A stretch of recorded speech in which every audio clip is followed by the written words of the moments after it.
वक्रतुंड महाकाय सूर्यकोटि समप्रभ निर्विघ्नं कुरु मे देव सर्वकार्येषु सर्वदा। नमस्कार दोस्तों, स्वागत है आपका अपना भक्ति ज्ञान 11 चैनल में।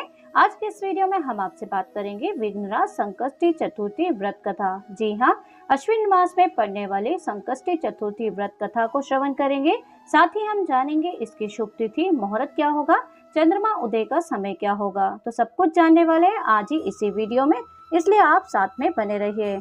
तो अश्विनी संकष्टी गणेश चतुर्थी व्रत कथा हम प्रारंभ करते हैं। सर्वप्रथम कथा प्रारंभ करने से पहले भगवान श्री गणेश का ध्यान करते हुए हम इस व्रत कथा को प्रारंभ करते हैं।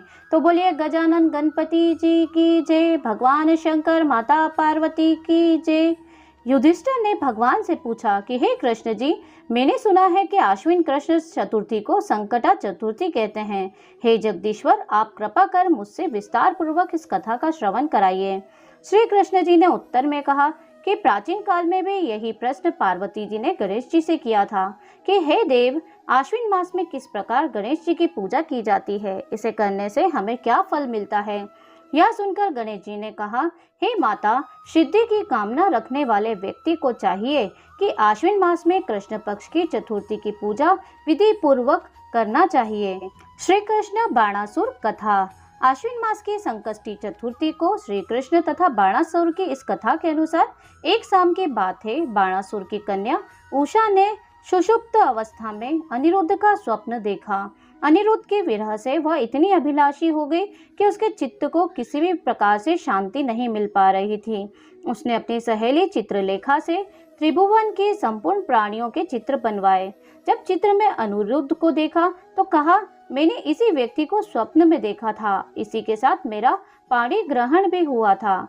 हे सखी, यह व्यक्ति जहाँ कहीं भी है मिल सके तो ढूंढ लाओ, अन्यथा इसके वियोग में मैंने अपने प्राण छोड़ दूंगी। अपनी सखी की बात सुनकर चित्रलेखा अनेक स्थानों में खोज करती हुई द्वारकापुरी में आ पहुंची। चित्रलेखा राक्षसी माया जानती थी। उसने वहां अनिरुद्ध को पहचान कर उसने उसका अपहरण कर लिया और रात्रि में पलंग सहित अनिरुद्ध को उठाकर वह गोधूली वेला में बाणासुर की नगरी में प्रविष्ट हुई। इधर प्रभुन्न को पुत्र शोक के कारण असाध्य रोग से ग्रसित होना पड़ा। अपने पुत्र प्रघ्नमन और पौत्र अनिरुद्ध की घटना से कृष्ण जी भी व्याकुल हो उठे। रुक्मणी भी पौत्र के दुख से दुखी होकर बिलखने लगी और खिन्न मन से कृष्ण जी से कहने लगी, हे नाथ, हमारे प्रिय पुत्र का किसने हरण कर लिया है, अथवा यह अपनी इच्छा से ही कहीं गया है। मैं आपके सामने शोकाकुल हो अपने प्राण छोड़ दूंगी। रुक्मणी की ऐसी बात सुनकर श्री कृष्ण जी यादव की सभा में उपस्थित हुए। वहां उन्होंने परम तेजस्वी लोमश ऋषि के दर्शन किए। उन्हें प्रणाम कर श्री कृष्ण ने सारी घटना यह कह सुनाई।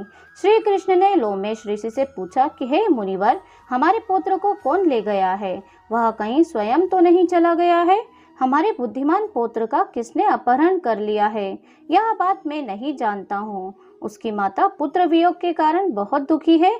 श्री कृष्ण जी की बात सुनकर लोमेश मुनि ने कहा, हे कृष्ण, बाणासुर की कन्या उषा की सहेली चित्रलेखा ने आपके पुत्र का अपहरण किया है और उसे बाणासुर के महल में छिपा के रखा है। यह बात नारद जी ने बताई है। आप आश्विन मास के कृष्ण पक्ष की चतुर्थी संकटा का अनुष्ठान कीजिए।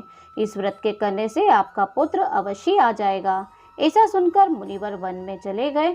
श्री कृष्ण ने लोमेश ऋषि के कथा अनुसार व्रत किया और इस व्रत के प्रभाव से उन्होंने अपने शत्रु बाणासुर को पराजित कर दिया। यद्यपि उस भीषण युद्ध में शिव जी ने भी बाणासुर की बड़ी रक्षा की, फिर भी वह परास्त हो गया। भगवान कृष्ण ने कुपित होकर बाणासुर की सहस्त्र भुजाओं को काट डाला। ऐसी सफलता का कारण व्रत का प्रभाव ही था।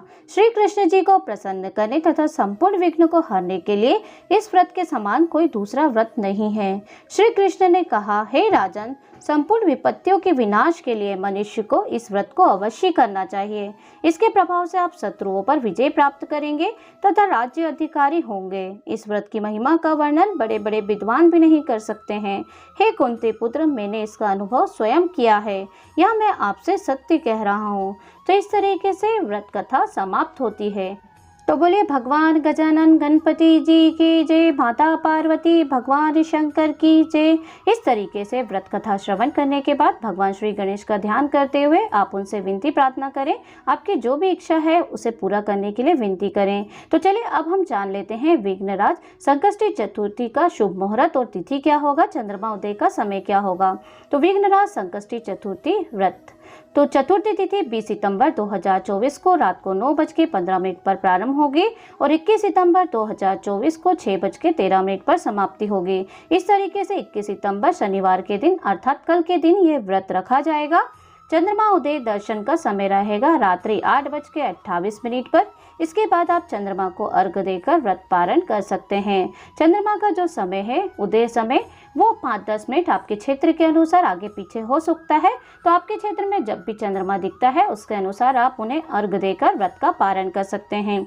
तो इस तरीके से व्रत पारण करके आपका व्रत पूर्ण होता है। तो चंद्रमा को अर्घ्य दिए बिना आपका व्रत कभी भी पूर्ण नहीं होता है। तो चंद्रमा का आप इंतजार करके उन्हें अर्घ्य देकर ही आप अपने व्रत का पारण करें। तो अब हम जान लेते हैं इस दिन मंगलकारी शिव योग का संयोग बन रहा है। इस दिन भगवान शिव संध्या काल तक कैलाश पर्वत पर विराजमान रहेंगे। इस दिन शिव परिवार की पूजा करने से व्रती की सभी मनोकामनाएं पूरी होती हैं। इस व्रत को करने से सभी तरह के दुखों से मुक्ति मिलती है और आय और सौभाग्य में वृद्धि होती है, अर्थात आपका सौभाग्य बढ़ता है और आय में वृद्धि दिन ब दिन होते जाती है।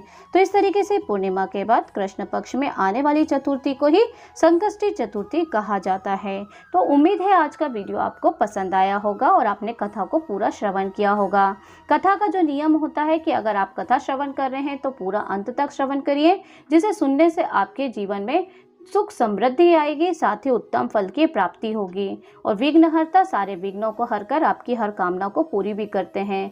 तो इस तरीके से व्रत, अगर आपको थोड़ा सा भी वीडियो अच्छा लगा है, कथा सुनने में आपको आनंद आया है, तो एक लाइक तो बनता है और कमेंट बॉक्स में जय गजानन गणपति जी या ओम गणेशाय नमः जरूर लिख दीजिए। और हमारे चैनल पर और भी वीडियो उपलब्ध हैं।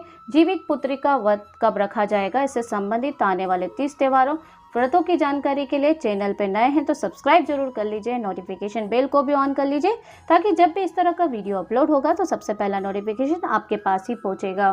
तो मिलती हूँ मैं आपसे नेक्स्ट वीडियो में, तब तक के लिए ओम गणेशाय नमः।